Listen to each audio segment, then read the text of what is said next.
Hello everyone, कैसे हो आप सभी। मैं हूं आपकी दोस्त, आपकी मेंटोर और आपकी educator CS Mehndi Toshniwala and welcome you all to CS वाला।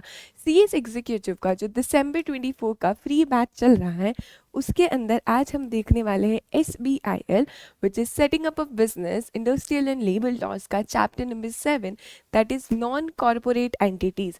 आज पूरा का पूरा चैप्टर हम ये देखने वाले हैं। लेट्स सी कि क्या क्या टॉपिक्स हम कवर करने वाले हैं। We are going to understand about HUF, multi state cooperative society, trust and society, mega firms, partnership and lastly हम देखने वाले हैं about sole proprietorship. So let us start with the very first topic of this chapter, that is HUF। आखिरकार HUF होता क्या है? Hindu undivided family. Ma'am नाम से लग रहा है मैम कोई तो फैमिली है, एकदम सही है। तो यहाँ पर जब वो फैमिली मेंबर्स से डिसाइड करते कि वो एक बिजनेस करने वाले हैं, दैट फॉर्म्स इनटू HUF। तो ये हम इसे एक और नाम से जानते हैं which is joint Hindu family business. And India में बहुत ही ज़्यादा पॉपुलर है आपका HUF बिजनेस। वो सारे लोग मिलकर, फैमिली के लोग मिलकर they decide to form a business और टू कंटिन्यू अ बिजनेस। अच्छा, यहाँ पर ये जो HUF होता है, ये जो बिजनेस होता है, इसका कोई भी सेपरेट एंटिटी नहीं होता, डिस्टिंक्ट एंटिटी नहीं होता इसके मेंबर्स से, इसे एक ही माना जाता है। HUF के लॉ लिए कौन सा लॉ चलता है? तो बेसिकली इसका लॉ यहाँ पे हिंदू सक्सेशन एक्ट के अकॉर्डिंग चलेगा और इनकम टैक्स एक्ट के अकॉर्डिंग चलता है। मैम लेकिन इस पूरी HUF को कंट्रोल कौन करता है? जैसे कि अगर मैं बात करूँ तो कंपनी को कंट्रोल करते हैं हमारी बोर्ड ऑफ डायरेक्टर्स। HUF को कंट्रोल करता है आपका कर्ता। कर्ता कौन होता है? जो आपकी फैमिली का सबसे एल्डेस्ट मेंबर है, सबसे बड़ा मेंबर है, eldest male member, he will be the कर्ता। तो कर्ता कंट्रोल करता है आपकी पूरी HUF को, और बाकी जो भी फैमिली मेंबर्स है उन्हें हम बोलते हैं को पार्टनर्स के नाम से। अभी हम कुछ कैरेक्टरिस्टिक्स देखने वाले हैं। सी इस चैप्टर से जब भी क्वेश्चन पूछा जाएगा आप लोगों के लिए, it will B direct questions. So yes, you should know the bullet points कि किसके क्या क्या कैरेक्टरिस्टिक्स है, फीचर्स है, एडवांटेजेस है एंड डिसएडवांटेजेस है। So starting with the very first characteristics क्या है? सबसे पहला, it is govern by Hindu law. अभी अभी हम देख कर आए, हिंदू सक्सेशन एक्ट से गवर्न होता है। दो तरह के मेथड बताए गए, दया भागा एंड मिताक्षरा। दया भागा बोला गया it is prevails only in West Bengal and Assam, जहाँ पे male as well as female members दोनों ही को पार्टनर्स बन सकते। तो इस बिजनेस में male members as well as female members दोनों ही को पार्टनर्स रहेंगे। लेकिन बाकी जगह क्या है? बाकी जगह मिताक्षरा विच मीन्स सिर्फ मेल मेंबर्स को ही अलाउ किया जाएगा। लेकिन as of now it is not prevalent, क्योंकि male as well as female members दोनों ही यहाँ पे फैमिली बिजनेस कर सकते हैं। अच्छा, नेक्स्ट है मैनेजमेंट। अभी अभी देख कर आए, कौन मैनेज करता है यहाँ पे? HUF का पूरा बिजनेस कौन मैनेज करेगा? यहाँ पे कर्ता मैनेज करेगा। कर्ता कौन होता है? एल्डेस्ट मेल मेंबर होता है आपकी फैमिली का। अच्छा, यहाँ पर आपकी मेंबरशिप कैसे आएगी? कब पता चलेगा कि आप HUF के अंदर आप भी मेंबर हो? तो जैसे ही एक पर्सन बर्थ लेता है, he will be termed as member. जैसे ही आपने बर्थ लिया है, आप यहाँ पे आपको मेंबरशिप मिल जाएगी HUF के बिजनेस की। अच्छा, लाइबिलिटी क्या रहेगी सारे लोगों की? तो बहुत ही अच्छी बात है, यहाँ पे सारे मेंबर्स जो भी को पार्टनर्स की लाइबिलिटी लिमिटेड रहती है, लेकिन जो करता है उसकी लाइबिलिटी कितनी रहती है? अनलिमिटेड रहती है। बाकी सभी की लाइबिलिटी लिमिटेड है। अच्छा, ये जो हमारे HUF है ना, इसकी एग्जिस्टेंस परमानेंट है, यानी कि कोई भी आए कोई भी जाए, HUF को फ़र्क पड़ता नहीं है। HUF का बिजनेस चलता रहेगा और चलता रहेगा। सो इफ़ इट ऑल, अगर किसी मेंबर की डेथ हो जाती है, ल्यूनेसी यानी कि पागल हो जाता है, इंसॉल्वेंसी हो जाती है, it will not affect the existence of the business of joint Hindu family business, it will go on continue. ठीक है, वो चलता रहेगा। नेक्स्ट है इम्प्लाइड अथॉरिटी ऑफ अ कर्ता। अभी देखो ना, सारे के सारे मैनेजमेंट कौन कर रहा है बच्चा लोग? हमारा कर्ता कर रहा है। तो कर्ता के ऊपर क्या इम्प्लाइड अथॉरिटी है कि जो भी डेट्स वगैरह होंगे, अगर उसे कंपनी की कोई, सॉरी हमारी फर्म की कोई प्रॉपर्टी, हमारे बिजनेस की कोई प्रॉपर्टी को प्लेज करनी है, तो ये सारा का सारा अथॉरिटी, ये सारी की सारी पावर हमने किसको दी है? कर्ता को दी है। सो कर्ता हैव दैट इम्प्लाइड अथॉरिटी कि वो डेट्स के लिए कॉन्ट्रैक्ट कर सकता है, वो हमारी बिजनेस की जो प्रॉपर्टी उसे प्लेज पे रख सकता है, बिकॉज आफ्टर ऑल कर्ता ही सब कुछ मैनेज कर रहा है, तो यहाँ पे कर्ता को हम अथॉरिटी, पावर और रिस्पॉन्सिबिलिटी देते हैं। अच्छा, क्या माइनर भी पार्टनर बन सकता है क्या? What do you think? क्या हिंदू फैमिली बिजनेस में माइनर पार्टनर बन सकता है क्या? तो थोड़ा सा दिमाग लगाओ, एक फीचर हमने देखा था मेंबरशिप बाय बर्थ। जैसे ही किसी पर्सन का बर्थ हुआ he will be termed as member. तो यस, यहाँ पर माइनर भी पार्टनर बन सकता है। लेकिन अगर आप पार्टनरशिप फर्म देखोगे तो पार्टनरशिप फर्म में माइनर पार्टनर कब बन सकता था? सिर्फ और सिर्फ बेनिफिट्स के लिए। लेकिन यहाँ पर हमारे हिंदू फैमिली बिजनेस में माइनर ऑलरेडी पार्टनर होता है बाय बर्थ। अच्छा, इसका डिसोल्यूशन कैसे होगा? यहाँ पर आप इसे डिसॉल्व कर सकते हो by the will of all the members of the family. अगर सारे के सारे फैमिली मेंबर्स ने बोल दिया कि ठीक है अब हिंदू अनडिवाइडेड फैमिली का जो बिजनेस है उसे बंद कर दो, तो आप इसे डिसॉल्व कर सकते हो। कंडीशन क्या? All of the members should agree. कोई भी सिंगल मेंबर डिसाइड नहीं कर सकता है कि हमें बिजनेस डिसॉल्व करना है। इवन दैट अगर सिंगल मेंबर वो करता हो तो भी ही कैन नॉट डिसाइड। सारे के सारे फैमिली मेंबर्स ने अग्री किया है तो ही हमारा बिजनेस यहाँ पर डिसॉल्व होगा। Right, so these were the characteristics of HUF. एक बार फटाफट से बुलेट पॉइंट्स हम लोग गो थ्रू कर लेते हैं। सो स्टार्ट किया था हमने एचयूएफ बिजनेस से। It is govern by the Hindu law, जहाँ पर हमने दो चीज़ें देखी, दया भागा मिताक्षरा। पूरा का पूरा मैनेजमेंट कौन करता है? कर्ता करता है। And that is by implied authority आपके कर्ता के पास भी यहाँ पर रहती है। अच्छा, आपके एचयूएफ का यहाँ पे परमानेंट एग्जिस्टेंस रहता है हमारे यहाँ पर। देन हमने देखा आपको मेंबरशिप बर्थ से ही मिल जाएगी। अच्छा, मेंबरशिप बर्थ से ही मिल रही, इसलिए यहाँ पर माइनर भी पार्टनर बन सकता है। लाइबिलिटी कैसे रहेगी? कर्ता की अनलिमिटेड है, बाकी सबकी यहाँ पर लाइबिलिटी लिमिटेड मानी जाएगी। राइट, और फाइनली आप इसको डिसॉल्व कर सकते हो by the will of all the members. जैसा कि मैं हमेशा कहती हूँ आप लोगों को, you have to repeat with me. सिर्फ सुनना नहीं है, ये मुंह का जो यूज़ करते हो बाकी भी चटर पटर करने में, तो यहाँ पर भी बोलो। राइट, जितना हो सके पॉइंट्स को रिकॉल करो, बोलने की कोशिश करो, समझने की कोशिश करो। The more you will speak ना, आपके ब्रेन तक वो बातें जाएगी। राइट, सो जितना हो सके बोलो, रिकॉल करो। ठीक है, स्टार्ट करते हैं अभी हम लोग बेनिफिट से, कि अगर एचयूएफ को फॉर्म करते हो तो आखिरकार बेनिफिट्स क्या है। सबसे पहला, it is easy to start.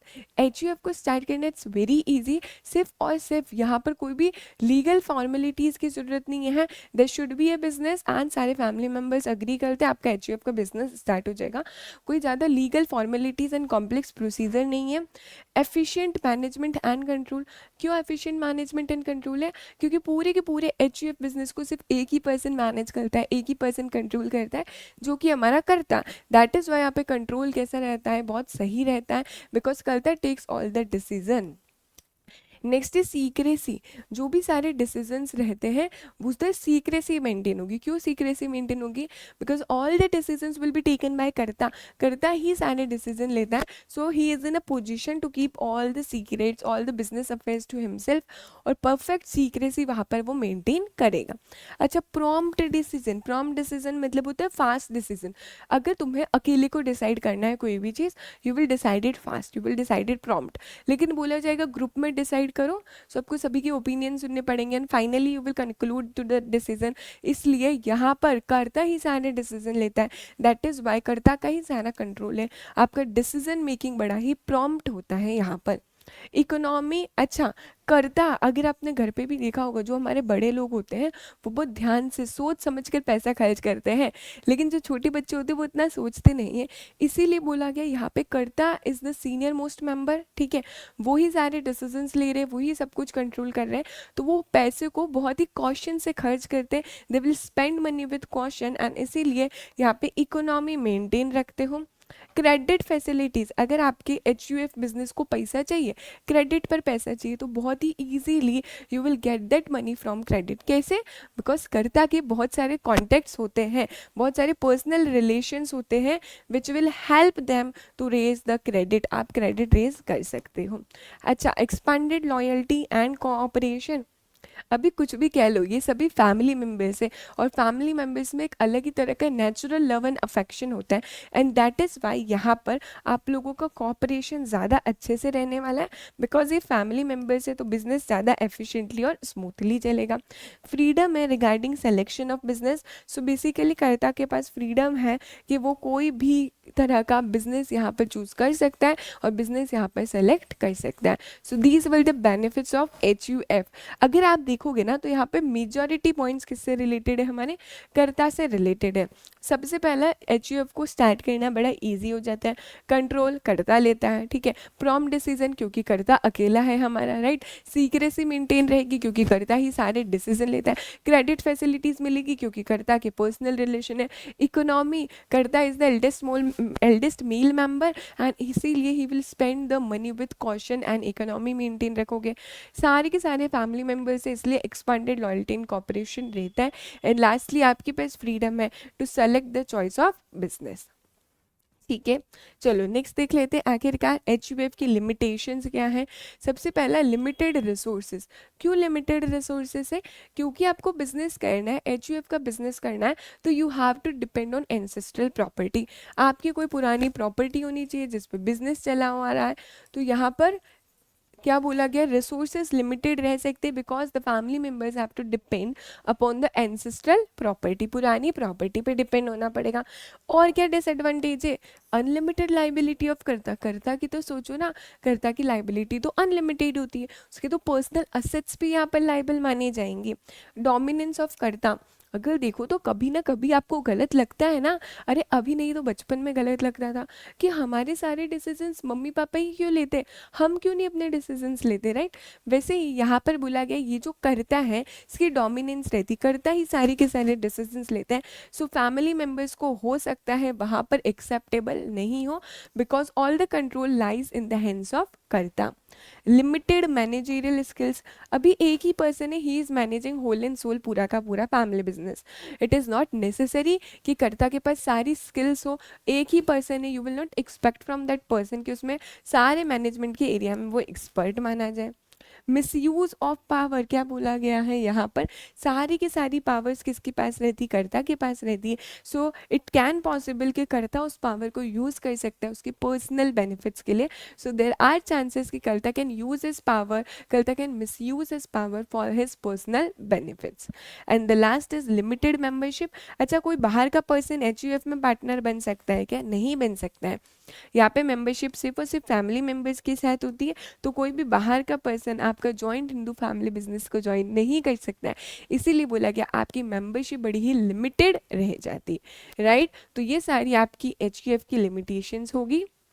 Case law है, बेसिकली केस लॉ क्या बात करता है, बहुत ही प्यारी सी सीधी सी बात करता है। आई विल इंसिस्ट यू कि आप इस फैक्ट पढ़ो। इस फैक्ट में सुप्रीम कोर्ट ने डिसाइड किया था कि जो भी राइट रहता है को पार्टनरशिप में यानी कि मेंबरशिप में, आपकी एचयूएफ की बिजनेस का जो भी राइट रहता है को पार्टनरशिप में, वो डिपेंड किस पे करेगा, वो डिपेंड करेगा आपके डेट ऑफ बर्थ पे।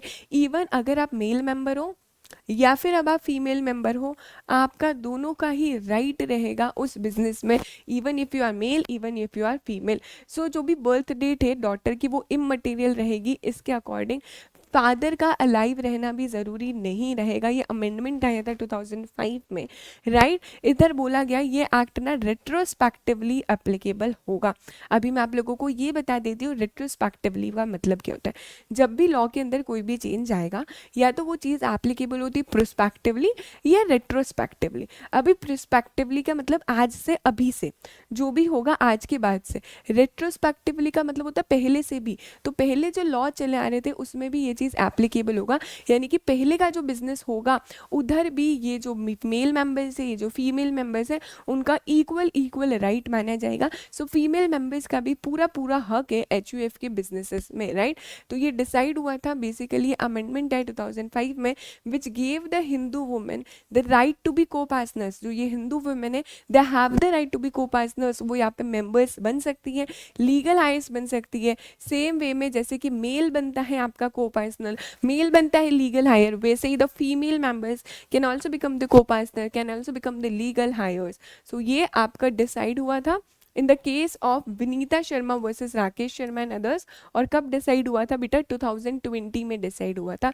इसलिए बोला गया अब ऐसा नहीं बोला जाएगा कि 2020 के बाद से ऐसा होगा, ना ना ना ना, ये पहले से ही ऐसा माना जाएगा। तो पहले भी जितनी भी प्रॉपर्टी 2005, 10, 12 में, उस प्रॉपर्टीज पर भी male as well as female members दोनों का ही इक्वल राइट माना जाएगा।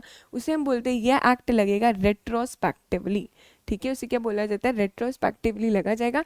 Daughter will be given a share in the co partnership property, even if father की डेथ हो जाती है 2005 से पहले, तो भी डॉटर का पूरा पूरा शेयर रहेगा। मेन ऑब्जेक्टिव क्या था सुप्रीम कोर्ट का, कि जेंडर डिस्क्रिमिनेशन को रिमूव करना रहेगा यहाँ पे। There is no gender discrimination कि सिर्फ male members can become the co partner. So object यहाँ पे फुलफिल हो गया अगर ये एक्ट अप्लाई होगा retrospectively. I hope I am very very very clear, right. अच्छा, एच का फॉर्मेशन कैसा होगा, ज़रा वो देख लेते हैं कि किस तरीके से हम लोग एच को फॉर्म करते हैं। What is the process of formation. सबसे पहला यहाँ पर ना एक एच डीड क्रिएट होती है। ये एच डीड क्रिएट करते टाइम क्या क्या चीज़ों का ध्यान रखना है। एच डीड रिटर्न में फॉर्मल डॉक्यूमेंट होता है जो कि एक स्टैम्प पेपर पे होगा, जहाँ पर किसका नाम होगा, कर्ता का नाम होगा, साथ में को पार्टनर्स का नाम होगा।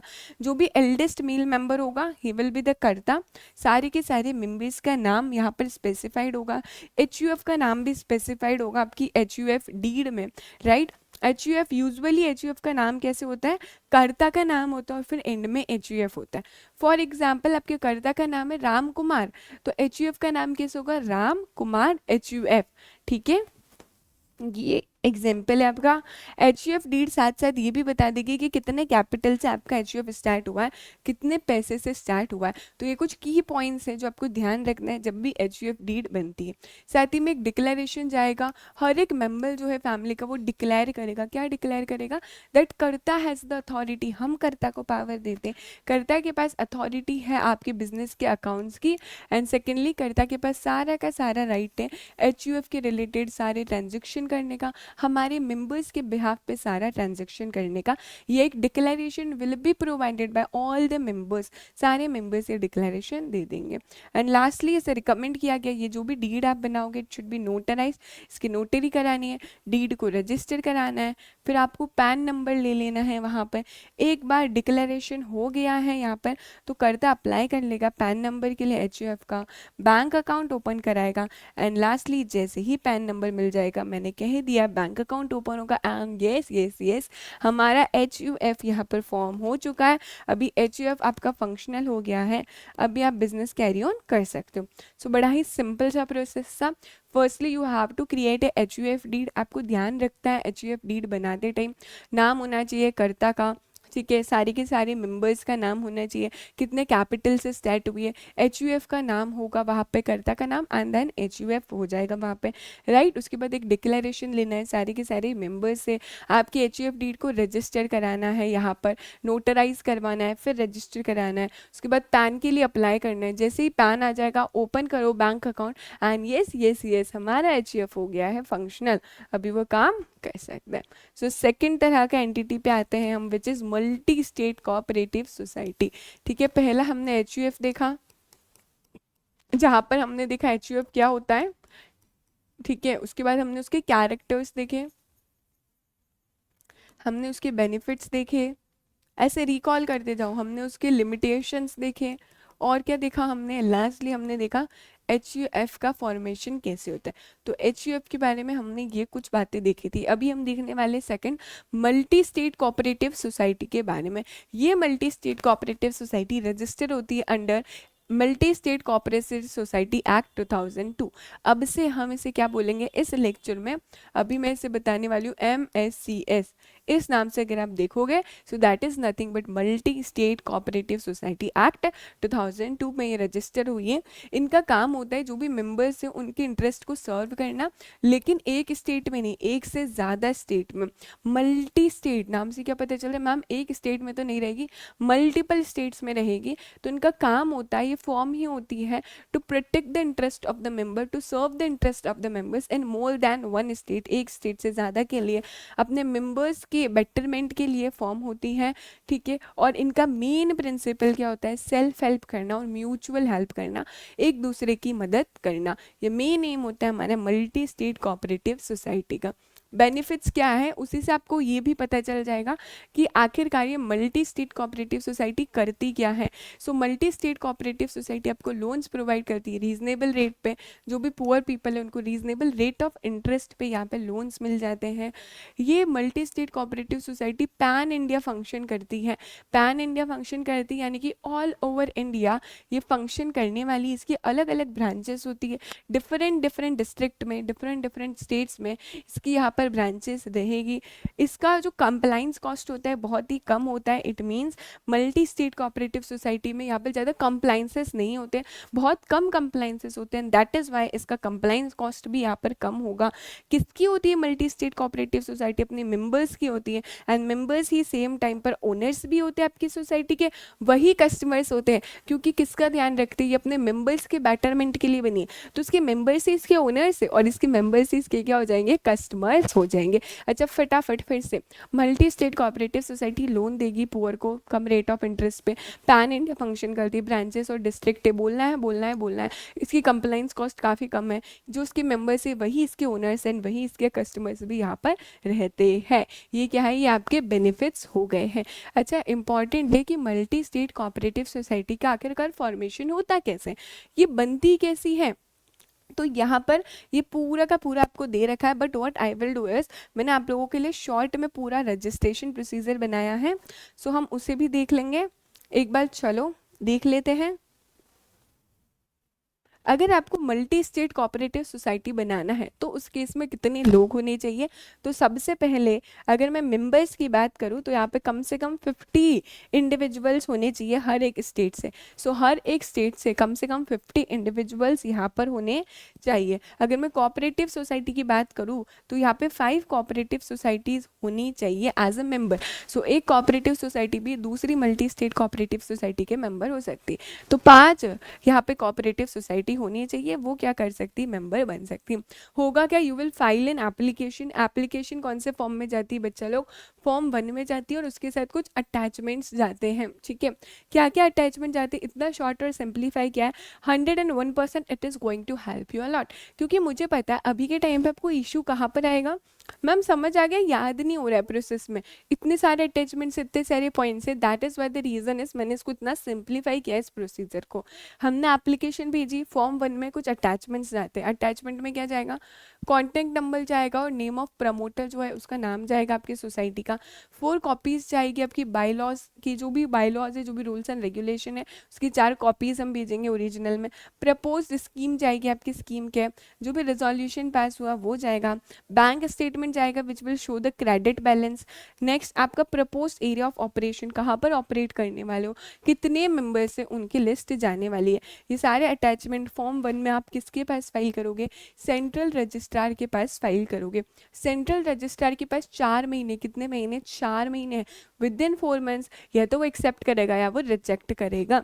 ठीक है, या तो एक्सेप्ट करेगा 4 महीने के अंदर या रिजेक्ट करेगा। अगर 4 महीने में कोई भी रिप्लाई नहीं किया, कोई भी रिप्लाई नहीं किया, तुम वेट कर रहे हो वेट कर रहे हो वेट कर रहे हो, रिप्लाई नहीं आया, तो 4 महीने के अंदर कोई रिप्लाई नहीं आया, it will be termed as deemed acceptance, जैसे कि उन्होंने एक्सेप्ट कर लिया है। ठीक है, अच्छा अभी तुम्हारे मन में डाउट्स आ सकते हैं, तो ये देखो, ये पूरा का पूरा लैंग्वेज फॉर्म में है, जिसे हमने चार्ट फॉर्म में सिंप्लीफाई किया है।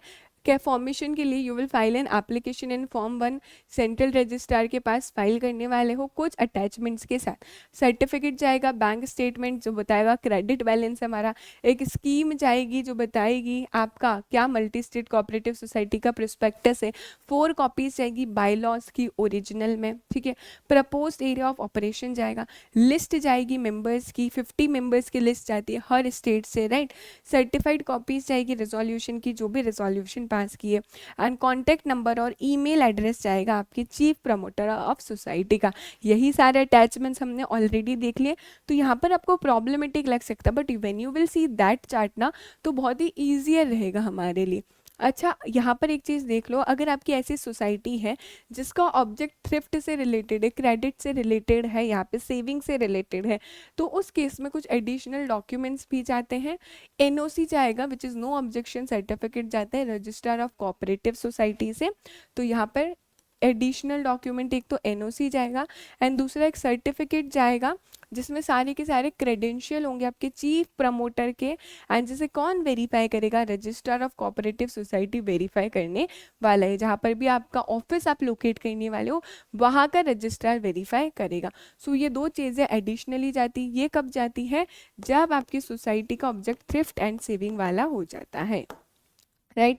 सारे के सारे डॉक्यूमेंट सबमिट करने आपको ओरिजिनल में with the signatures of chief promoter on each page. Originally submit करना है, चीफ प्रमोटर का सिग्नेचर होना चाहिए हर एक पेज पर, ठीक है। सो यही हम लोगों ने देखा है। अच्छा, फॉर्मेशन के टाइम पे रजिस्ट्रेशन प्रोसीजर में एप्लीकेशन किसको भेजोगे, एप्लीकेशन आपको सेंट्रल रजिस्ट्रार ऑफ सोसाइटी को भेजनी है। यहाँ पर एप्लीकेशन साइंड होनी चाहिए। कौन साइन करेगा, जिसका मैंने चार्ट बनाया, अगर सारे मेंबर्स इंडिविजुअल से तो कितने होने चाहिए, 50 members from each state they will sign. अगर कोऑपरेटिव सोसाइटी है यहाँ पर तो इस केस में 5 कोऑपरेटिव सोसाइटीज़ होनी चाहिए यहाँ पर, उनके ऑथोराइज रिप्रेजेंटेटिव साइन करेंगे, राइट। अच्छा, ये जो भी एप्लीकेशन है इसके साथ 4 कॉपीज जाएगी बाई लॉस की ओरिजिनली। सेंट्रल रजिस्ट्रार को यहाँ पर अपना बताना है, दे विल एक्सेप्ट और रिजेक्ट। सो सेंट्रल रजिस्ट्रार अगर सेटिस्फाइड है सो 4 मंथ्स के अंदर अंदर वो एक्सेप्ट करेगा, अगर वो सेटिस्फाइड नहीं है तो 4 मंथ्स के अंदर रिजेक्ट कर देगा। If no decision no reply within 4 months, 4 महीने में रिप्लाई नहीं किया तो डीम्ड एक्सेप्टेंस माना जाएगा। बच्चे लोग आप देख सकते हो ये सारा लैंग्वेज फॉर्म में, हमारा कंटेंट सारा कवर हुआ है बट ये लैंग्वेज फॉर्म में, जो कि थोड़ा सा बल्कि लग सकता है आप लोगों को, एंड दैट इज़ वाई यहाँ पर जो हमने चार्ट्स बनाए हैं ये पूरा का पूरा प्रोसीजर आपको कवर हो गया होगा। आई होप ये बात दिमाग में चली गई होगी। सो नेक्स्ट पर हम जाते हैं which is trust. Ma'am trust मतलब तो हमें पता है ट्रस्ट मतलब तो भरोसा जो हमारा कई बार टूटा। मैं समझ रही हूँ तुम्हारी फीलिंग्स, लेकिन यहाँ पर वो वाले ट्रस्ट की बात बिल्कुल भी नहीं हो रही है। सो यहाँ पर ट्रस्ट क्या है, यहाँ पर ट्रस्ट एक नॉन कॉर्पोरेट एंटिटी मानी जाती है। अगर आप इसकी डेफिनेशन देखोगे तो बोला जाता है it is simply a transfer of property by one person to another person. ये आप एक अपनी प्रॉपर्टी किसी और पर्सन को ट्रांसफ़र करते हो और जो पर्सन मैनेज करता है आपकी प्रॉपर्टी को। फॉर एग्जांपल, आज मैंने मेरी जो प्रॉपर्टी है, ठीक है, मैंने मेरी प्रॉपर्टी जो है वो ट्रांसफ़र करी, लेट्स अज्यूम श्रेया को ट्रांसफ़र करिए, मैंने मेरी प्रॉपर्टी ट्रांसफ़र करी है श्रेया को कि तुम अब इस प्रॉपर्टी को मैनेज करो, तुम इस प्रॉपर्टी को संभालो फॉर द बेनिफिट्स ऑफ बच्चे, चिल्ड्रन के बेनिफिट के लिए, ठीक है, कि जो भी ऑर्फन्स वगैरह हैं उनके बेनिफिट के लिए तुम इसे मैनेज करो। तो अगर मैं अपनी प्रॉपर्टी को ट्रांसफ़र कर रही हूँ, जो भी पर्सन अपनी प्रॉपर्टी को ट्रांसफ़र करता है उसे हम क्या बोलेंगे, यहाँ पर सेटलर बोलते हैं।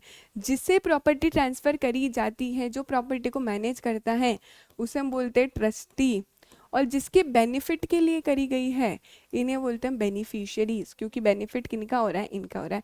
तो ये 3 पार्टीज हमेशा आपको पता होनी चाहिए। जो पर्सन अपनी प्रॉपर्टी को ट्रांसफ़र करता है he will be the settler और ऑथर। जिसको ट्रांसफ़र करी उसे हम बोलते हैं ट्रस्टी, जिसके बेनिफिट के लिए ट्रांसफ़र करी वो बोलते हैं बेनिफिशियरीज। कभी भी यहाँ पर मैं प्रॉपर्टी उस पर्सन को नहीं दे रही हूँ, that person that trustee is only managing the property on my behalf for the benefit of some another people. तो यहाँ पर ये ट्रस्टी आपकी प्रॉपर्टी को मैनेज करता है for the benefit of someone else, जिसे हम बेनिफिशियरी बोलते हैं। लेकिन यहाँ पर सेटलर की खुद की प्रॉपर्टी होनी चाहिए जिसे वो ट्रांसफ़र करेगा ट्रस्टी को। और ये पूरा का पूरा ट्रस्ट को कौन गवर्न करता है, आपका एक अग्रीमेंट होता है, रिटर्न ट्रस्ट अग्रीमेंट होता है जो यहाँ पर गवर्न होता है। सो ये 3 पार्टीज हमें पता होनी चाहिए। ट्रस्ट का ऑब्जेक्टिव क्या है, आखिरकार ट्रस्ट को आप क्यों बनाते हो, तो ध्यान रखना ट्रस्ट को आप सिर्फ और सिर्फ लॉफुल पर्पस के लिए बना सकते हो, इलीगल अनलॉफुल पर्पस के लिए हम नहीं बना सकते। So the objective of trust direct question पूछा जाता है एंड इवन पूछा भी गया है। तो ट्रस्ट को आप क्रिएट कर सकते हो फॉर एनी लॉफुल पर्पस, और हम मानेंगे कि ट्रस्ट का जो पर्पस है लॉफुल है अनटिल एंड अनलेस वो ऐसा ना हो। सो ट्रस्ट को आप लॉफुल पर्पस के लिए फॉर्म कर सकते हो एंड वी विल कंसिडर कि ट्रस्ट का जो पर्पस है it is lawful unless and until ऐसा ना हो, कैसा ना हो, unless and until it is forbidden by law, law के द्वारा मना किया नहीं होना चाहिए, ठीक है। It is forbidden by law, defeat the provisions of law, law के जो प्रोविजंस उसे डिफीट कर रहा है, उसका उल्लंघन हो रहा है, वो फ्रॉड्यूलेंट ना होना चाहिए, ठीक है, ये इंजरी नहीं देना चाहिए किसी और पर्सन को या उसकी प्रॉपर्टी को, और कोर्ट के according it should not be immoral या फिर oppose to public policy. So yes yes yes, objective of trust में याद रखना, हम हमारी ट्रस्ट को किसी भी लॉफुल पर्पस के लिए बना सकते हैं, बोलो ज़रा, मुझे आवाज़ आनी चाहिए, हम हमारी ट्रस्ट को किसी भी लॉफुल पर्पस के लिए बना सकते हैं। ट्रस्ट का जो पर्पस है वो लॉफुल माना जाएगा अनटिल इट इज, जब तक कि कैसा ना हो, it is forbidden by law, it defeats the provision of law, it is fraudulent, ठीक है, ये इंजरी दे रहा है, it implies injury to the person or property of another person, and lastly court अगर उसे इमोरल या अपोज टू पब्लिक पॉलिसी बोल रही है, चीखो चिल्लाओ बोलो, घर वालों को सबको पता चल जाना चाहिए कि कितना पढ़ रहे हो, पर बोलो, ठीक है, मन में मत सोचो। सो ये सारे ऑब्जेक्टिव्स ऑफ ट्रस्ट माने जाएंगे। आखिरकार ट्रस्ट को कौन क्रिएट कर सकता है? सो ट्रस्ट को कोई भी कंपनी क्रिएट कर सकती है, विमेन क्रिएट कर सकती है, एसोसिएशन ऑफ पर्सन मतलब group of persons, Hindu undivided family create कर सकती है, हर एक पर्सन क्रिएट कर सकता है who is capable of entering into a contract. कैसे पता चलेगा वो केपेबल है? वो मर्ड नहीं होना चाहिए, मर्ड नहीं होना चाहिए यानी कि माइनर नहीं होना चाहिए, अनसाउंड माइंड का नहीं होना चाहिए, डिस्क्वालीफाइड बाय लॉ नहीं होना चाहिए, ठीक है। माइनर यहाँ पर बोला कर सकता है, लेकिन फिर भी आपको परमिशन चाहिए होगी प्रिंसिपल सिविल जज की, फिर वो ट्रस्ट यहाँ पर क्रिएट कर सकता है। So who can create a trust? Company बना सकती है, आपकी HUF, वुमेन बना सकती है, एसोसिएशन ऑफ पर्सन, हर एक person who is capable to enter into a contract as per Indian contract act, minor भी बना सकता है, लेकिन परमिशन चाहिए होगी प्रिंसिपल सिविल जज की, ठीक है। अच्छा, सेक्शन 10 के अकॉर्डिंग बोला गया है, जो इंडियन ट्रस्ट एक्ट है, कि कोई भी person who is capable of holding property may be a trustee. Trustee कौन बन सकता है? ट्रस्ट कौन बना सकता है वो तो हमने देख लिया, ट्रस्टी कौन बन सकता है? सो सेक्शन 10 के अकॉर्डिंग जो भी पर्सन केपेबल है वो प्रॉपर्टी को वो होल्ड कर सकता है, मैनेज कर सकता है, वो क्या बन सकता है? आपका ट्रस्टी यहाँ पर बन सकता है। अगैन अभी ट्रस्ट कैसे फॉर्म करेंगे हम? यहाँ पर ट्रस्ट कैसे फॉर्म होगी? तो ट्रस्ट को फॉर्म करने के लिए कौन पर्सन क्रिएट कर सकता है? जिसकी एज 18 ईयर्स से ज़्यादा होनी चाहिए, मेंटली साउंड होना चाहिए एंड केपेबल ऑफ अंडरस्टैंडिंग होना चाहिए, कहने से वो मेजर होना चाहिए, साउंड माइंड का होना चाहिए, पगलाया हुआ नहीं होना चाहिए, and he should be capable of understanding कि वो क्या कर रहा है, ठीक है। रजिस्ट्रेशन से पहले कुछ चीज़ों का ध्यान रखना है, आपको ये चीज़ें पता होना चाहिए, before you registering the trust कुछ चीज़ें पता होनी चाहिए, बेसिक सी चीज़ें हैं, क्या पता होना चाहिए? अच्छा, ऑथर का नाम क्या है? ऑथर मतलब वो सेटलर जो अपनी प्रॉपर्टी को ट्रांसफ़र कर रहा है, ठीक है, ऑथर का नाम क्या है? ट्रस्टी का नाम क्या है? ट्रस्ट का नाम क्या है? आपकी ट्रस्ट का एड्रेस क्या है? कहाँ पर हमारी ट्रस्ट है? ट्रस्ट का ऑब्जेक्टिव क्या है? यहाँ पर सेटलर के बारे में बताओ, जो ट्रस्टी है उनके बारे में बताओ, प्रॉपर्टी कैसी है ट्रस्ट की, मूवेबल है या इमूवेबल है, so property of the trust के बारे में भी आपको बताना रहेगा। अच्छा, किस तरीके से अब आप ट्रस्ट को फॉर्म करोगे? सबसे पहले you will create a trust deed, आप एक ट्रस्ट डीड बनाओगे, कहाँ पर? स्टैम्प पेपर पर ट्रस्ट डीड बनाने वाले हो आप, कोई भी लैंग्वेज में बना सकते हो, इट इज़ नॉट नेसेसरी कि आपको टेक्निकल वर्ड्स यूज़ करने हैं, आप नॉर्मल सिंपल लैंग्वेज में भी ट्रस्ट डीड बनाओगे, लेकिन स्टैम्प पेपर पर ट्रस्ट डीड बनाई जाएगी। सिग्नेचर्स ले लो सभी के, सभी कौन सी पार्टीज आपके सैटेलाइट्स के, आपकी ट्रस्टी के सिग्नेचर ले लो, और जो विटनेस है उनके भी सिग्नेचर यहाँ पर लिए जाएंगे, और उनको बोला जाएगा तुम अपना फोटोग्राफ और अपना प्रूफ ऑफ आइडेंटिटी भी यहाँ पर दे दो। तो सबसे पहले क्या हो रहा है? सबसे पहले क्या हो रहा है? सुनो, हमने क्या किया? ट्रस्ट डीड क्रिएट करी, ट्रस्ट डीड को स्टैम्प पेपर पे क्रिएट किया, सिंपल लैंग्वेज में, no technical words are necessary. दूसरे में हमने क्या किया? यहाँ पर जो भी आपके सेटलर्स है, जो भी आपके ट्रस्टी है, विटनेस है, उनके सिग्नेचर लिए, उनको बोला अपना फोटोग्राफ और प्रूफ ऑफ आइडेंटिटी फर्निश कर दो। ये अब आप ट्रस्ट डीड को स्टैम्प पेपर पे प्रिंट करवाओगे अप्रोप्रिएट वैल्यू के स्टैम्प पेपर पर, और जो ओरिजिनल ट्रस्ट डीड है आप किसके पास सबमिट करोगे? सब रजिस्ट्रार के पास सबमिट करोगे, रजिस्ट्रेशन चार्ज देके, और साथ ही साथ फोटोकॉपी भी सबमिट करोगे। सो कहने से जैसे ही प्रिंट करवाया आपने ओरिजिनल कॉपी और फोटोकॉपी दोनों ही सब रजिस्ट्रार के पास वो सबमिट कर दोगे। वहाँ पर सेटलर और विटनेस प्रेजेंट होने चाहिए उनके आइडेंटिटी प्रूफ के के साथ ओरिजिनल में। सब रजिस्ट्रार क्या करेगा, फोटोकॉपी तो अपने पास रखेगा और ओरिजिनल कॉपी जो है ट्रस्ट डीड की वो रिटर्न कर देगा। उसके बाद फाइनली ट्रस्ट अप्लाई कर सकती पैन नंबर के लिए और एक बैंक अकाउंट ओपन करा सकती। जैसे ही ये सब कुछ हुआ है, trust will be considered as separate entity, trust अलग मानी जाएगी। गिव इट अ रीड एक बारी।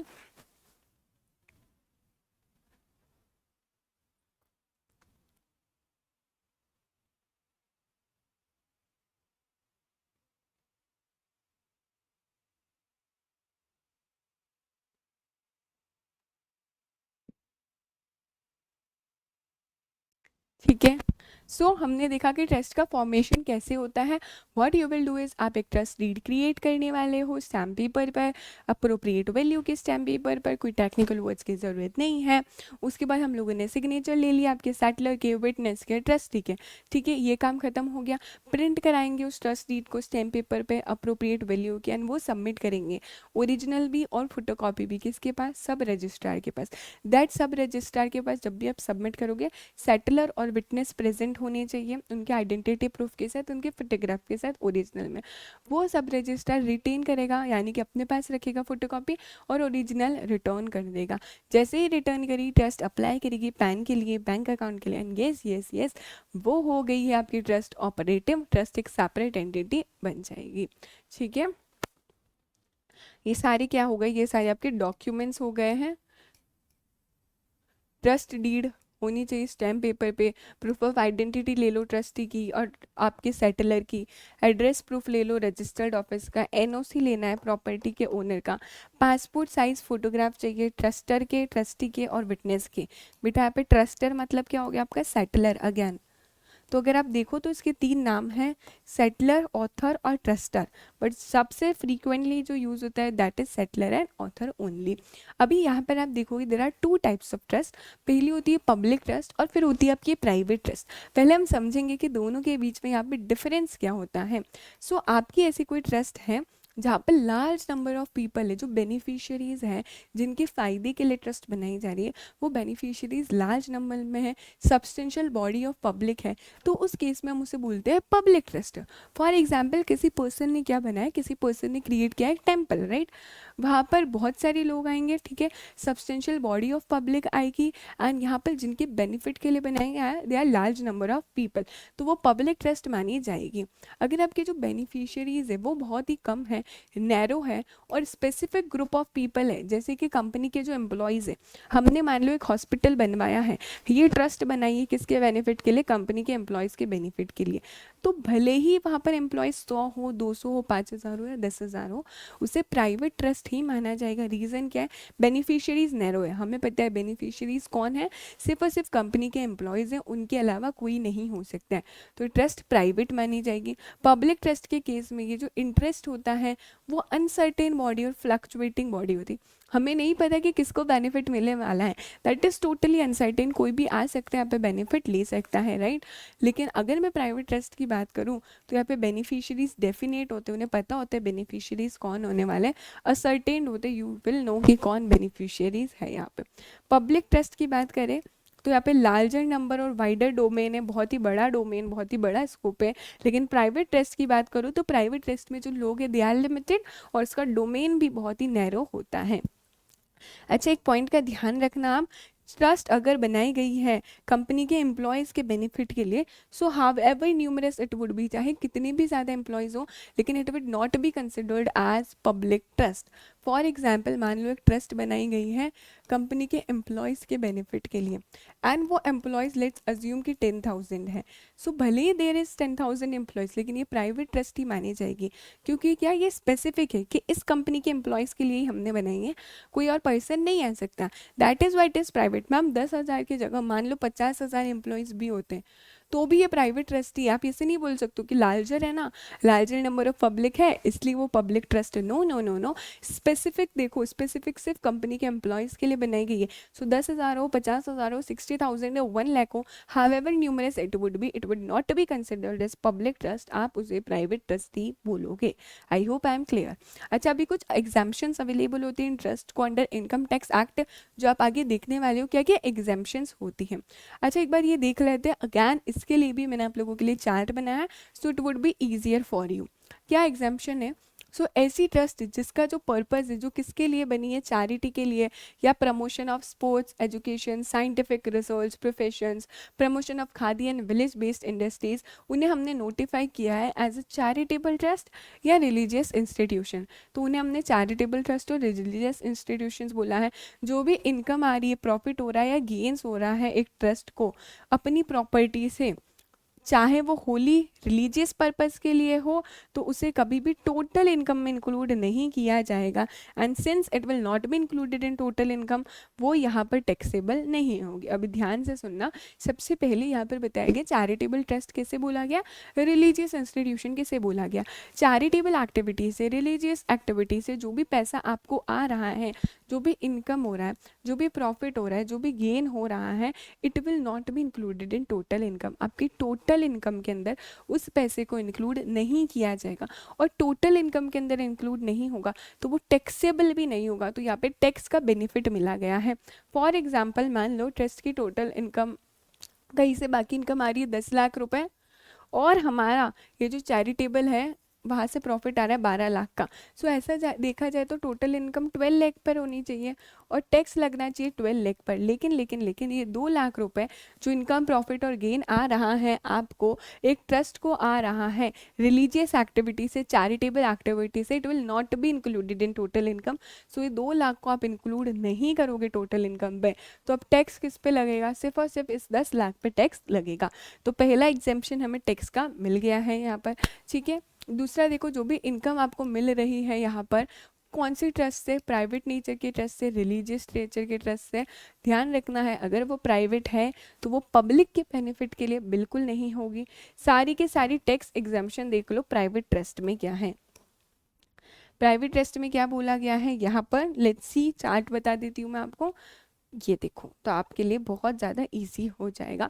इनकम टैक्स एग्जाम्पशन की बात करें, whether it is private trust, whether it is public trust, you can see the beauty of this chart कि कितने प्यारे तरीके से पूरा चीज़ यहाँ पर कवर हो जाएगा एंड सेक्शंस के साथ भी। सो इनकम टैक्स एग्जाम्पशन की बात करूँ, चाहे वो पब्लिक हो चाहे वो प्राइवेट ट्रस्ट हो, हम एग्जाम्पशंस की बात कर रहे हैं।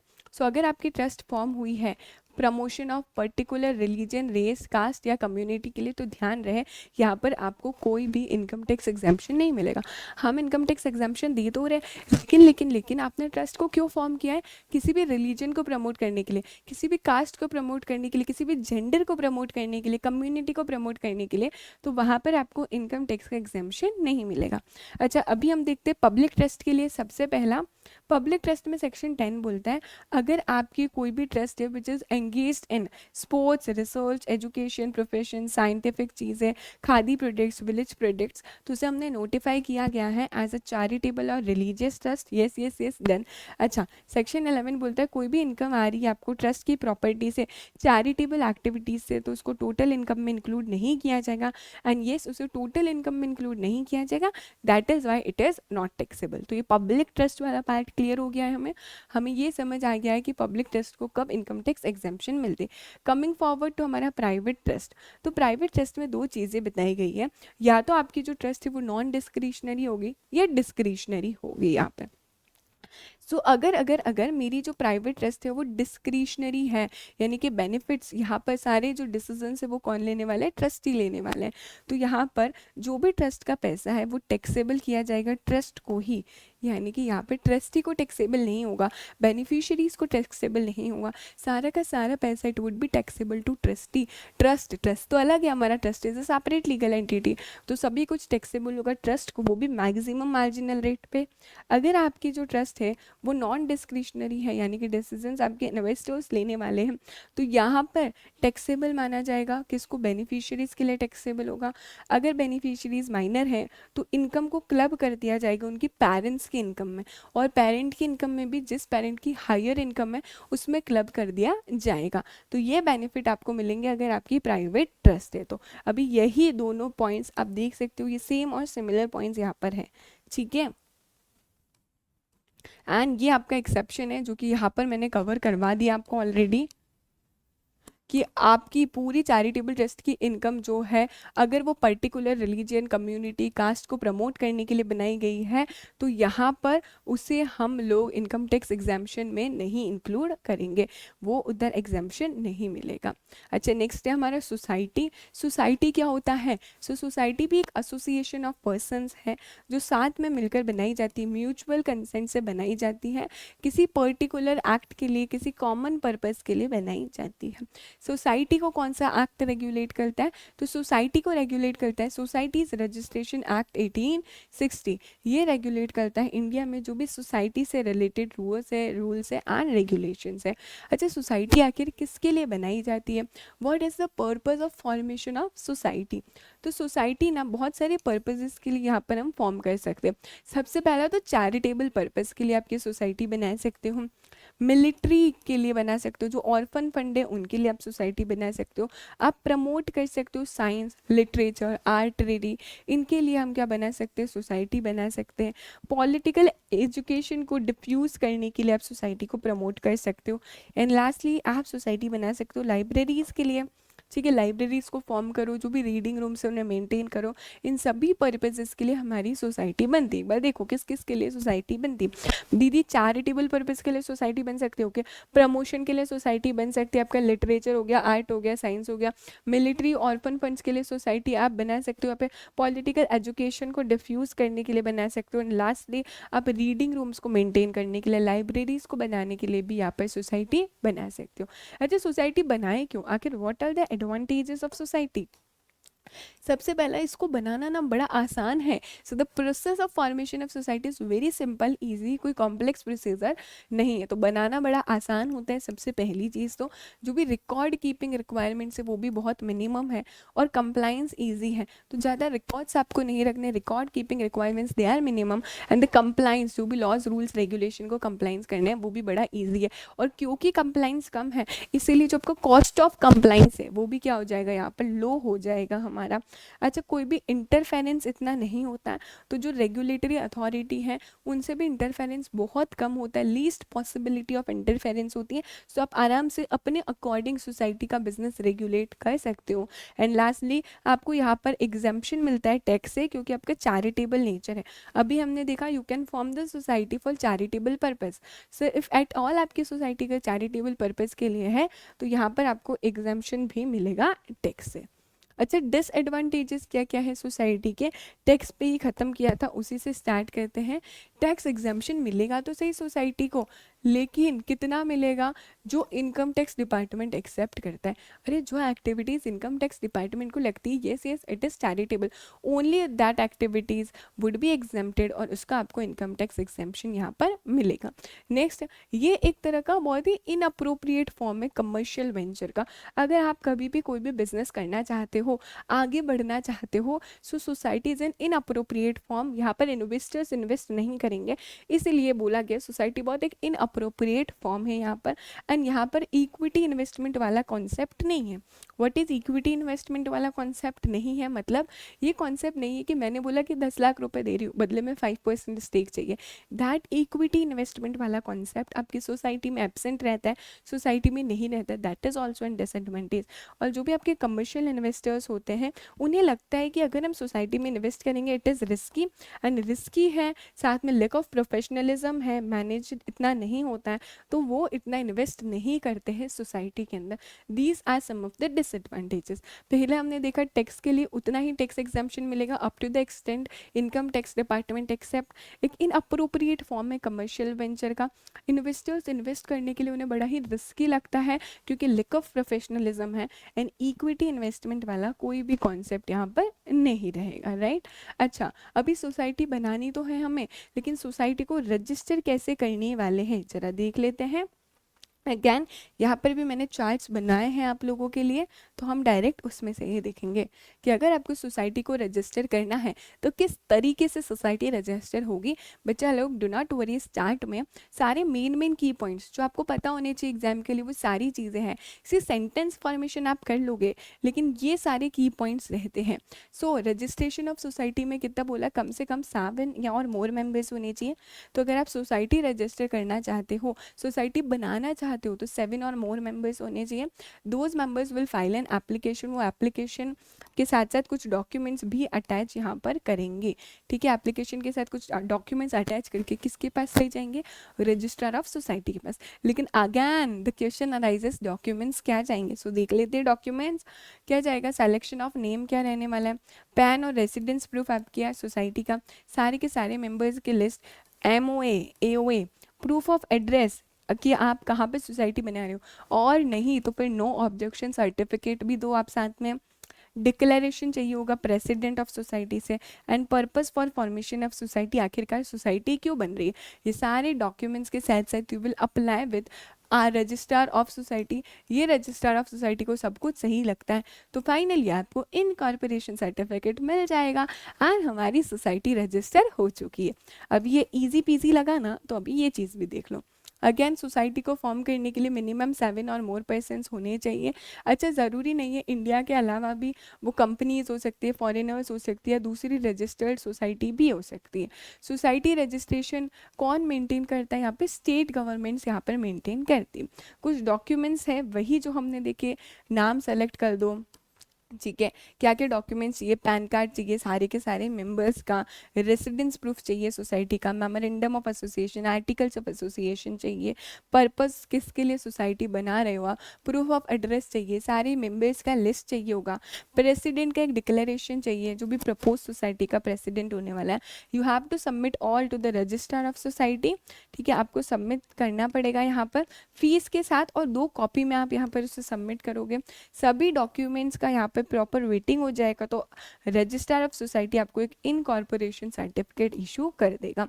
अच्छा, यहाँ पर एक पॉइंट और ऐड कर लेती हूँ मैं, ये 2 कॉपीज में जाते हैं प्लस फीस के साथ जाएंगे आपके रजिस्ट्रार ऑफ सोसाइटी के पास. सब कुछ सही है तो आपको इनकॉर्पोरेशन सर्टिफिकेट भी मिल जाएगा. राइट, इजी पीजी हो गया है. अच्छा, अगर आपने रजिस्ट्रेशन करवाया है सोसाइटी का, so what are the consequences, मतलब उसके बाद क्या है यहाँ पर. जैसे ही आपने सोसाइटी का रजिस्टर करवा लिया है यहाँ पर, तो उस केस में सोसाइटी को कौन सा बेनिफिट मिलता है, सेपरेट लीगल एंटिटी का बेनिफिट मिलेगा. यानी कि अब सोसाइटी अलग है और सोसाइटी में जो मेंबर्स है वो अलग है. अभी सेपरेट लीगल एंटिटी का बेनिफिट मिल रहा है तो जायज सी बात है ये सोसाइटी अपने नाम पे कोई भी प्रॉपर्टी को अक्वायर कर सकती है. So it can acquire any property, it can hold the property and वो अपने नाम पर केस फाइल भी कर सकती है, कोई और भी उसके नाम पर केस फाइल कर सकता है. सो can I say it can sue and be sued in its own name. ठीक है, साथ ही साथ आप रजिस्ट्रेशन ऑब्टेन कर सकते हो, आप अप्रूवल ले सकते हो इनकम टैक्स एक्ट में, एंड लॉफुली आप कोई भी प्रॉपर्टी को अपने नाम पर यहाँ पर होल्ड कर सकते हो. ये तब सभी पॉसिबल है अगर आपने रजिस्ट्रेशन करवाया है. अच्छा, अगर नॉन रजिस्ट्रेशन है तो उस केस में क्या है, तो बहुत इजी है. एक बार रजिस्ट्रेशन पता चल गया तो non registration is just opposite. ये थी स्मार्ट स्टडी. हमने रजिस्ट्रेशन में देखा था जैसे ही रजिस्ट्रेशन होगा सेपरेट लीगल एंटिटी, तो नॉन रजिस्ट्रेशन तुमने रजिस्ट्रेशन करवाया ही नहीं है, एब्सेंस ऑफ रजिस्ट्रेशन में कोई भी लीगल स्टेटस नहीं मिलेगा. लीगल स्टेटस नहीं मिलेगा तो कोई सेपरेट लीगल एंटिटी नहीं है, it can not sue and be sued. Just उसका अपोजिट हो गया है. राइट, सोसाइटी रजिस्टर्ड ही नहीं है तो उस केस में लॉ की नज़र में does not exist. In the eyes of law आपकी सोसाइटी है ही नहीं है. राइट. अच्छा, जो भी बेनिफिट्स है वो बेनिफिट्स आप क्लेम नहीं कर सकते हो क्योंकि आपकी सोसाइटी रजिस्टर्ड नहीं है. इनकम टैक्स एक्ट के बेनिफिट भी यहाँ पर आप क्लेम नहीं कर पाओगे. अभी अभी रजिस्टर्ड में देख कर आए, अगर सोसाइटी रजिस्टर्ड है तो इनकम टैक्स एक्ट के सारे बेनिफिट्स क्लेम कर सकती. तो जस्ट अपोजिट हो गया. What are the consequences of non registration of society. अच्छा, नेक्स्ट कॉन्सेप्ट हमारा मेगा फर्म. बहुत ही इंटरेस्टिंग सा कॉन्सेप्ट है. ये मेगा फर्म बोलता है ये एक तरह का पार्टनरशिप फर्म ही है, लेकिन यहाँ पर मोर देन 25 पार्टनर्स हैं. 25 पार्टनर से ज़्यादा हैं और हम मल्टी डिसिप्लिनरी फर्म भी बोला गया है इसे, मल्टी डिसिप्लिनरी फर्म. अच्छा, तुम्हें पता है मॉल्स से पहले क्या होता था, अलग अलग तरह के स्टोर्स होते थे. आप वहाँ स्टोर्स पे जाती थी, you go by the things what do you want और आप घर आ जाते थे. लेकिन मॉल्स आने के बाद क्या हुआ, under one roof you will find anything and everything. ठीक है, तो आप मॉल गए आपको सब कुछ वहाँ पर ही मिल जाएगा under one roof. That is the concept हम यहाँ पर मेगा फर्म में भी लेकर आए हैं कि सारे के सारे professionals you will get under one roof.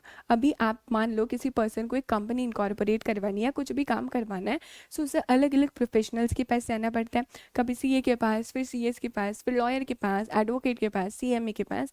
सो हम ये चाहते हैं कि क्लाइंट को इस चीज़ में ईज हो जाए, सो दैट इज़ वाई सारे प्रोफेशनल्स एक जगह ही मिल जाएंगे। तो सारे प्रोफेशनल्स मिलके पार्टनरशिप फर्म ओपन करते हैं, और अगर मोर देन 25 पार्टनर्स हैं that will be known as mega firm, उसे मेगा फर्म यहाँ पर बोला गया है। सो यू कैन सी ये एक तरह का शिफ्ट है from traditional approach to a global office. जो ट्रेडिशनल अप्रोच में जो ऑफिस है 10x10 के ऑफिस, उससे हम ग्लोबल ऑफिस में लाना चाहते हैं। ये प्रोफेशनल्स को एक जनरली बहुत ही बड़ा स्कोप देने वाला है, कंपनी सेक्रेटरीज को स्कोप देने वाला है। यहाँ पर बोला गया large firms will become larger one day, but आपके जो ग्लोबल बिजनेस है वो अपने आप को क्या बोलने वाले हैं, मेगा फर्म बोलने वाले हैं। And yes we will definitely reach to the heights through mega firms, because यहाँ पर बहुत ज़्यादा ईज, बहुत ज़्यादा कन्वीनियंस होने वाला है। अच्छा, ये मेगा फर्म के प्री रिक्वेस्ट क्या है? मेगा फर्म बनाने से पहले किस चीज़ का आपको ध्यान रखना है? अभी सोचो, सारे के सारे प्रोफेशनल्स एक ही रूफ के नीचे आने वाले, सब काम करने वाले, तो कहीं ना कहीं सभी का ईगो तो टकराएगा। तो यहाँ पर बोला गया है, और कोई पर्सन बोल सकता है ऐसे काम करो, कोई पर्सन बोल सकता है वैसे काम करो, तो maybe there is a contradiction between their points. तो कुछ चीज़ों का आपको ध्यान रखना है। सबसे पहला, सारे के सारे दिमाग they should work together and in unison, unity में काम करना है आपको। सारे के सारे लोगों का जो दिमाग है they should work together and unity में काम करना है। और उन्हें बोल दो ये जो ईगो है उनको बाय बाय कर दो, से गो टू ईगो। कोई भी ईगो नहीं रहना चाहिए, that yes I am the superior authority, मैं सुपीरियर हूँ, इसको तो कुछ नहीं पता है। तो आप ऐसा नहीं रख सकते हो, you have to say go to ego, all are equal here only. Mutual faith होना चाहिए आपको, दूसरे पार्टनर्स के बीच में भी फेथ और रिस्पेक्ट होनी चाहिए, वहीं से एक स्ट्रॉन्ग फाउंडेशन यहाँ पर होती है। यूनानिमिटी होनी चाहिए, यानी कि यहाँ पर हर चीज़ में आपका डिसीजन यूनिटी से होना चाहिए, हर चीज़ में डिसीजन यूनिटी से होना चाहिए। फाइनेंशियल डिसिप्लिन होना बहुत ज़्यादा ज़रूरी है related to money matters. Founder partners को भी इक्वल स्टेटस दिया जाएगा। जिसने स्टार्ट किया है mega form, multi disciplinary form, वो जो फाउंडर पार्टनर है उसको भी इक्वल स्टेटस दिया जाएगा। सारे के सारे पार्टनर्स हैं, जो भी फॉर्म की इनकम आएगी it will be distributed at shorter regular interval. हर शॉर्ट इंटरवल पे ये फॉर्म की इनकम को आपको डिस्ट्रीब्यूट यहाँ पर करना रहेगा। अच्छा, किसी भी पर्सन को अनड्यू इन्फ्लुएंस नहीं देना है किसी दूसरे पे, ये बता के that I am the kingpin of the association. No person can say कि I am the kingpin, मेरे अकॉर्डिंग ये काम करना है। तो कोई भी पर्सन को डोमिनेंट पोजीशन में नहीं देना है, अनड्यू इन्फ्लुएंस नहीं देना, because even the small crack in the pre request it will ruin the things. थोड़ा सा भी क्रैक आया ना तो आपकी पूरी की पूरी चीज़ें रियून कर सकती है, और हो सकता है आपको मेगा फॉर्म बंद भी करना पड़े। So it is very important कि आप पहले ये सारी चीज़ें क्लियर कर देंगे। अच्छा, बेनिफिट्स क्या है आखिरकार यहाँ पर? Just give it a read कि क्या क्या बेनिफिट्स हैं आपके मेगा फर्म के, because again not very detailed it will come, but हाँ आपको बुलेट पॉइंट्स पता होने चाहिए, दैट आर सफिशिएंट। बेनिफिट्स क्या, आप टीम एनवायरनमेंट में काम करोगे, आपको एक्सपोजर अच्छा मिलेगा, इतने सारे लोग हैं तो आपको नई नई चीज़ें भी सीखने को मिल सकती है वहाँ पर। So the exposure will be quite good enough, cost effective रहने वाला है यहाँ पर, ट्रेनिंग्स मिलती रहेगी, ऑन बोर्डिंग करेंगे नए नए लोगों को, कंटिन्यूस लर्निंग रहेगी क्योंकि all are expert in their own fields. ठीक है, तो कंटिन्यूसली आप एक दूसरे से कुछ ना कुछ यहाँ पर सीखोगे। बेटर ग्रोथ अपॉर्चुनिटीज़ रहेगी, ग्लोबली बहुत ज़्यादा स्कोप है इस चीज़ों का, आपका रेवेन्यू प्रॉपरली शेयर होगा, क्या स्ट्रक्चर और क्या प्रोसेस रहेगा, इट विल हेल्प। कॉरपोरेट और इंडस्ट्री का क्या परसेप्शन है, एंड साथ ही साथ आपकी रेपुटेशन बताई जाएगी कि आप इस मेगा फर्म में काम कर रहे हो। रिस्क भी बहुत कम रहेगी क्योंकि बहुत ज़्यादा लोग यहाँ पर रहने वाले हैं, राइट। अच्छा, coming forward to partnership and last हम कवर करेंगे फिर सोल प्रोप्राइटरशिप। अच्छा, आई नो ये बचपन से कहीं ना कहीं आप पढ़ते हुए भी आ रहे हो। पार्टनरशिप क्या है? जब दो या दो से ज़्यादा लोग डिसाइड करते हैं कोई भी बिजनेस करने का mutually, that is nothing but that is partnership. तो it is a relation between persons who have agreed to share the profit and loss of the business. यहाँ पर मिनिमम 2 पार्टनर्स होते हैं पार्टनरशिप में, और मैक्सिमम कितने हो सकते हैं? मैक्सिमम आपके 50 पार्टनर्स हो सकते हैं। अच्छा, फीचर्स क्या है पार्टनरशिप के लिए? तो सबसे पहले तो एक अग्रीमेंट होना चाहिए। अगर आज मैं और आप डिसाइड करते हैं कि हम एक पार्टनरशिप में आते हैं, so there should be an agreement, there should be agreement in writing, जहाँ पर हमारी टर्म्स एंड कंडीशंस होगी, उसको हम पार्टनरशिप डीड बोलते हैं। अभी कुछ ना कुछ तरह का बिजनेस होना चाहिए, we will engage in a business, और ध्यान रखिएगा वो बिजनेस कैसा होना चाहिए, लॉफुल बिजनेस होना चाहिए। साथ ही साथ आप बोलोगे कि जो भी प्रॉफिट एंड लॉस होगा वो हम शेयर करने वाले, किस रेशियो में शेयर करने वाले वो भी डिसाइड करेंगे। यहाँ पर एक एजेंसी रिलेशनशिप होता है, वेरी इंपॉर्टेंट। एजेंसी रिलेशनशिप होता है जिसे हम बोलते हैं म्यूचुअल एजेंसी होता है। म्यूचुअल एजेंसी क्या बोलता है, अगर किसी एक पार्टनर ने भी गलत किया है तो हम मानेंगे कि सारे के सारे पार्टनर्स वहाँ पर लायबल है, क्योंकि जब जब वो एक पार्टनर काम करता है वो सारे के सारे पार्टनर्स के बिहाफ पे काम करता है, तो यहाँ पे एजेंसी रिलेशनशिप होता है। देखो पार्टनरशिप बिजनेस में be carried on by all, उसकी डेफिनेशन क्या है, पार्टनरशिप बिजनेस में be carried on by all or any of the partner acting for all, या फिर कोई भी एक पार्टनर जो सभी के लिए एक्ट कर रहा होगा। Thus each partner is a principal and also can act on behalf of all other partners. तो यहाँ पर बोला हर एक पार्टनर क्या प्रिंसिपल है और बाकी लोग क्या हो जाएंगे, उसके एजेंट हो जाएंगे, ठीक है। और यहाँ पर मान लो ए बी सी डी चार पार्टनर्स है, राइट। सी ने कोई काम किया है, ठीक है, तो अभी उसके लिए लाइबल ए भी होगा, बी भी होगा और डी भी होगा, बिकॉज ऐसा माना जाएगा सी ने जो भी काम किया वो किसके बिहाफ पे काम किया, ए बी डी के बिहाफ पे काम किया। So A B D will be considered as principal और सी क्या माना जाएगा, यहाँ पे एजेंट माना जाएगा। हर एक पार्टनर एक दूसरे का प्रिंसिपल और एजेंट माना जाएगा, तो ये लोग भी पर्टिकुलर लाइबल होंगे। अनलिमिटेड लाइबिलिटी, अच्छा अनलिमिटेड लाइबिलिटी होती है क्या पार्टनर्स की, यस यस यस। यहाँ पे पार्टनरशिप फर्म में सारी पार्टनर्स की अनलिमिटेड लाइबिलिटी, विच मीन्स उनका खुद का घर गाड़ी बंगला बैंक बैलेंस सब जाएगा रे बाबा, तो उनकी पर्सनल एसेट्स भी यहाँ पर लाइबल रहेगी। अच्छा कॉमन मैनेजमेंट होता है क्या, इट इज़ नॉट नेसेसरी कि सारे के सारे पार्टनर्स मैनेज करें, डे टू डे एक्टिविटीज़ में पार्टिसिपेट करें, बट येस कुछ पार्टनर्स यहाँ पे मैनेज करेंगे। रिस्ट्रिक्शन होता है ट्रांसफरेबिलिटी ऑफ शेयर्स पे, तो यहाँ पे कोई भी पार्टनर अपना शेयर ट्रांसफ़र नहीं कर सकता, फिर भी अगर वो अपना शेयर ट्रांसफ़र करना चाहता है किसी और पर्सन को तो वो कर सकता है, लेकिन उसे कंसेंट लेनी पड़ेगी बाकी सभी पार्टनर्स की। पार्टनरशिप फॉर्म का रजिस्ट्रेशन क्या कंपलसरी होता है, so no no no it is not compulsory to register, वहाँ पे रजिस्ट्रेशन कंपलसरी नहीं होता है। ड्यूरेशन क्या रहती है पार्टनरशिप फॉर्म की, डिपेंड करता है क्या ड्यूरेशन रहेगी, या तो जब तक पार्टनर्स चाहते हैं तब तक वो चलेगा, एक पर्टिकुलर ड्यूरेशन के लिए आया तो पर्टिकुलर ड्यूरेशन तक चलेगा। अगर कोई भी पार्टनर की यहाँ पर डेथ हो जाती है, रिटायरमेंट या इंसॉल्वेंसी हो जाता है, तो फाइनली आप चाहो तो वहाँ पे पार्टनरशिप फर्म को डिसॉल्व कर सकते हो, right. Again very important types of partnership.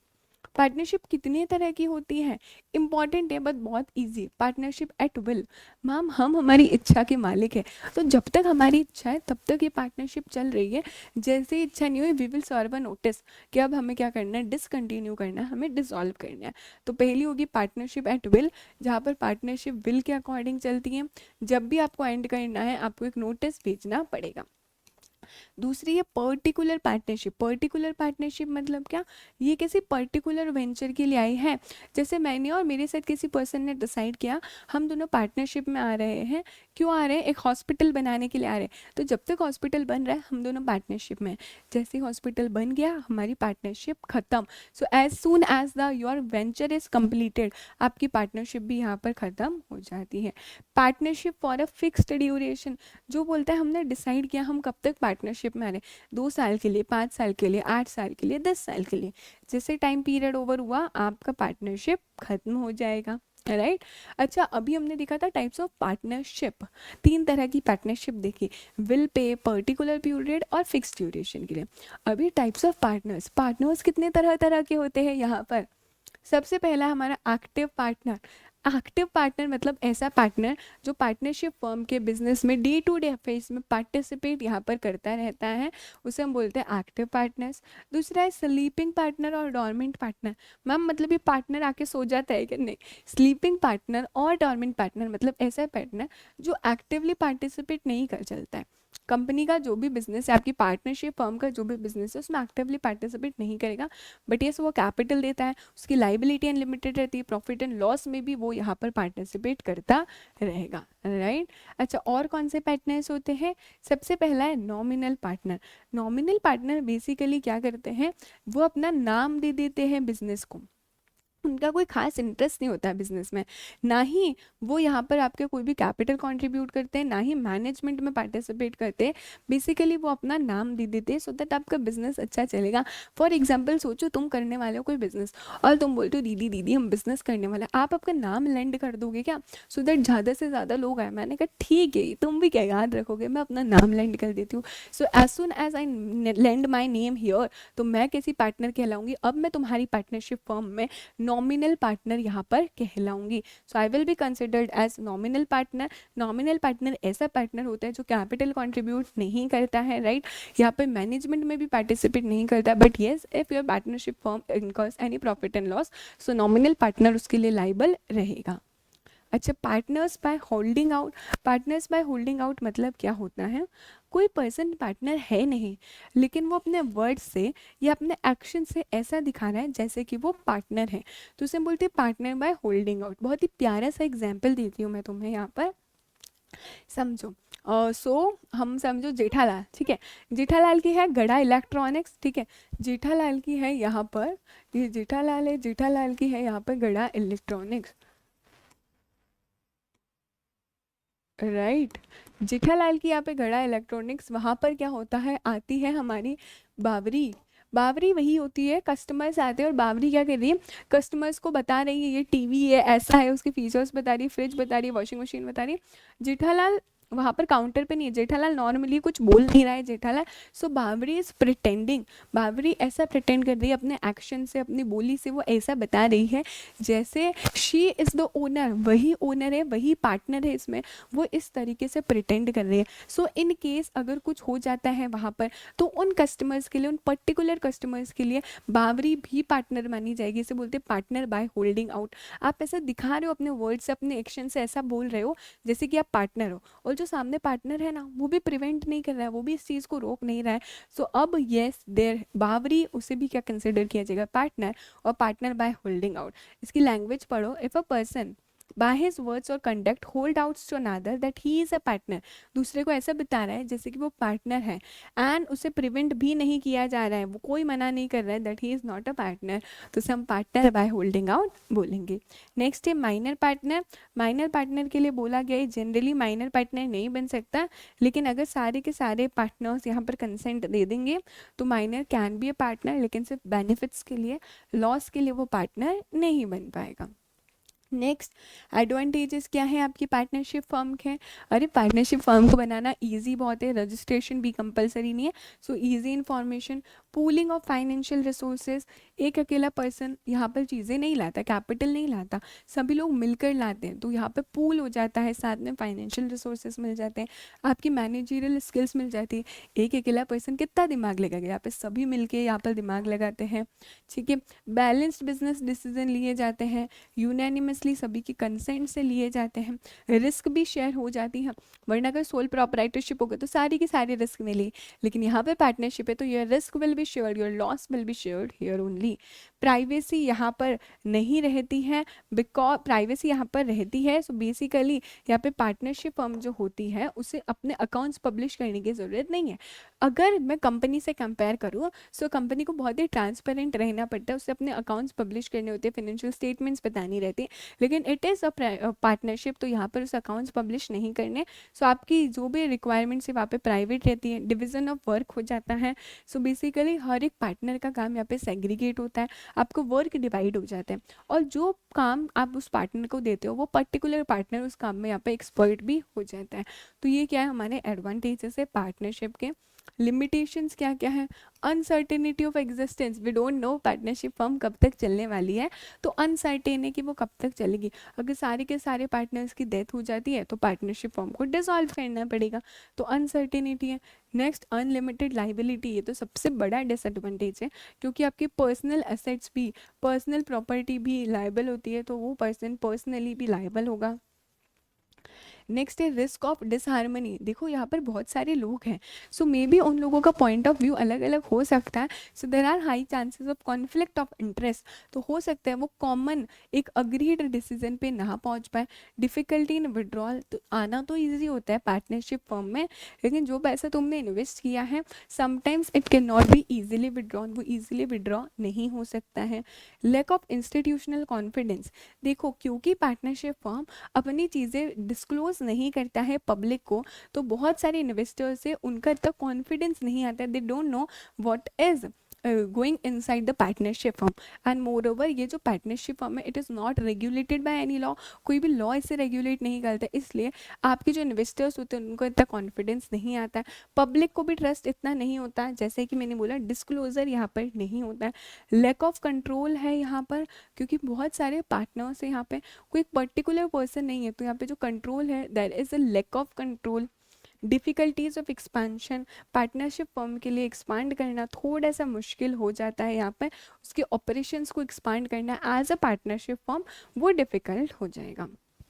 अच्छा, की इंग्रेडिएंट्स क्या है पार्टनरशिप डीड की, एक बार रीड कर लेंगे सारी टर्म्स एंड कंडीशन से बेसिकली, जैसे कि कितना कैपिटल से आप आ रहे हो, आपका प्रॉफिट एंड लॉस रेशियो क्या रहने वाला है, इंटरेस्ट कितना लगेगा कैपिटल पे, इंटरेस्ट ऑन लोन कितना लगेगा, एडमिशन के लिए क्या क्राइटेरिया है, रिटायरमेंट के लिए क्या चीज़ है, राइट, इन्वेस्टमेंट कैसा होगा, कितने ड्यूरेशन के लिए बन रहे हो आप, एक्सपल्शन हो सकता है, बोरोइंग, डिसोल्यूशन, आर्बिट्रेशन, ठीक है।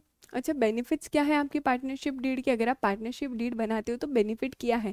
सो बेसिकली अगर ये पार्टनरशिप डीड बनती है, इन केस जो भी डिस्प्यूट होता है आप उस डिस्प्यूट को रिजॉल्व करा सकते हो इसके थ्रू, कोई भी मिसअंडरस्टैंडिंग यहाँ पर नहीं रहती है और ना ही कोई कॉन्फ्लिक्ट रहेगा। बेसिकली साथ साथ ये पार्टनरशिप डीड ये भी बता देती है किसकी क्या ड्यूटी है, so it will outline the duties of each partner, आपका प्रॉफिट एंड लॉस भी यहाँ पर पता चल जाएगा। तो ये सारे बेनिफिट्स रहेंगे।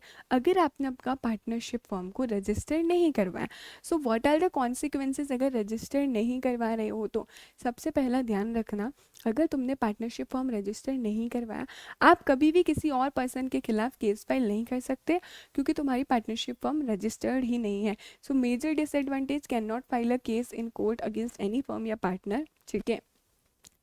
जो भी राइट आती है कॉन्ट्रैक्ट से वो आप इन्फोर्स नहीं कर सकते हो, साथ में किसी भी कोर्ट में भी इन्फोर्स नहीं कर सकते हो, केस तो फाइल कर ही नहीं सकते हो, जो भी राइट है वो भी आप इन्फोर्स नहीं करवा सकते हो because you are not registered, ठीक है। और ना ही फर्म या कोई भी पार्टनर ना सेट ऑफ क्लेम कर सकता है किसी थर्ड पार्टी से। So these are the disadvantages, कि क्या क्या डिसएडवांटेजेस रहेंगे।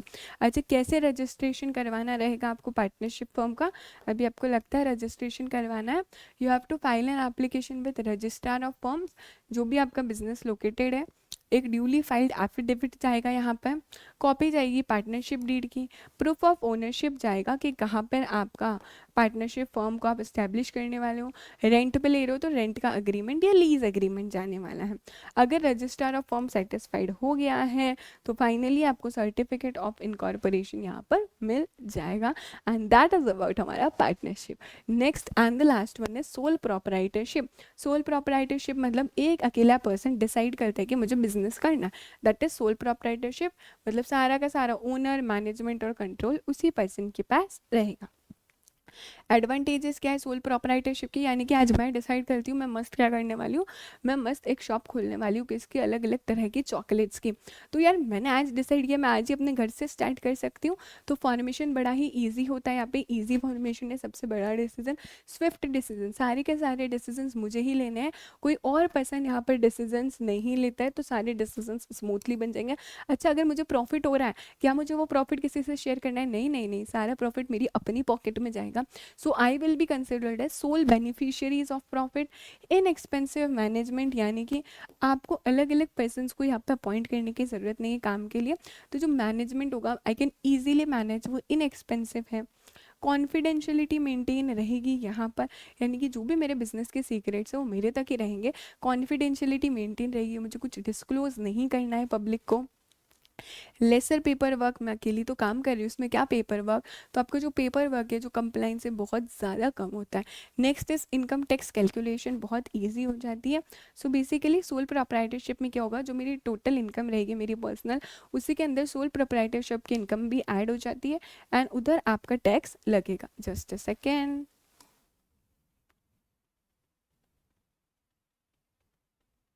ठीक है, सो ये हो गया हमारा मेरिट्स ऑफ सोल प्रोप्राइटरशिप।